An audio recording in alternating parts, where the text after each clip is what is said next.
Mummy कहे मिलल बेपतो लक्ष्मीनिया कमाल बारू रनिया हमार दुल्हनिया कमाल बारू रनिया हमार दुल्हनिया कमाल बारू रनिया।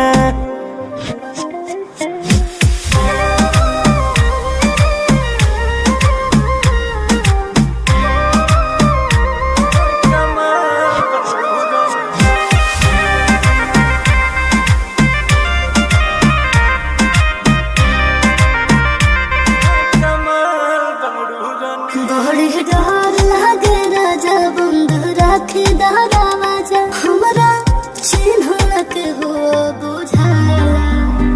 हमारा टोला में तो शोर बड़ी जोर भइल कि फलाना घरे गजबे पतो